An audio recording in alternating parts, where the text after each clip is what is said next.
नमस्कार मित्रांनो, आत्ताच्या घडीची सर्वात मोठी बातमी. शिंदे गट आणि भाजपला मोठा धक्का. शिवसेनेत मोठ्या व्यक्तीचा पक्षप्रवेश. काय आहे सविस्तर बातमी बघूया. तत्पूर्वी चॅनलला लाईक आणि सबस्क्राईब अवश्य करा. मित्रांनो, उद्धव ठाकरे यांनी भाजप व शिंदे गटाला पुन्हा एकदा मोठा धक्का दिला आहे. भाजपच्या संपर्कात असलेला मोठा सहकार सम्राट ठाकरेंच्या गळाला लागला आहे. या मोठ्या सहकार सम्राटाला आपल्या पक्षात घेऊन उद्धव ठाकरे यांनी लोकसभा निवडणुकीच्या रणधुमाळीत भाजप व शिंदे गटाला मोठा धक्का दिला आहे. व बघूया नक्की कोण आहेत हे सहकार सम्राट.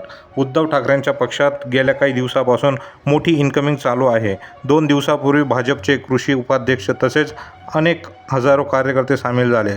तसेच आजही मोठा सहकार सम्राट व दूध संचालक, अमरावती जिल्हा मध्यवर्ती बँकेचे संचालक तसेच दूध संचालक अभिजित ठेपे यांनी अमरावतीच्या सभेत सर्वात मोठा पक्षप्रवेश केला. तसेच त्यांच्यासोबत हजारो कार्यकर्ते देखील शिवबंधन बांधून ठाकरे गटात सामील झाले. यावेळी त्यांनी नवनीत राणांवर टीका करत आम्ही राणा यांचे डिपॉझिट जप्त केल्याशिवाय राहणार नाही असे म्हटले. अशा प्रकारे ठाकरेंनी अमरावतीमध्ये भाजप व शिंदे गटाला सुरुंग लावला आहे. तर मित्रांनो, आपल्याला काय वाटते, या पक्षप्रवेशाने नवनीत राणा यांचा पराभव होईल का? आपल्या प्रतिक्रिया कमेंट बॉक्समध्ये नक्की कळवा. तुर्तास धन्यवाद. जय हिंद, जय महाराष्ट्र.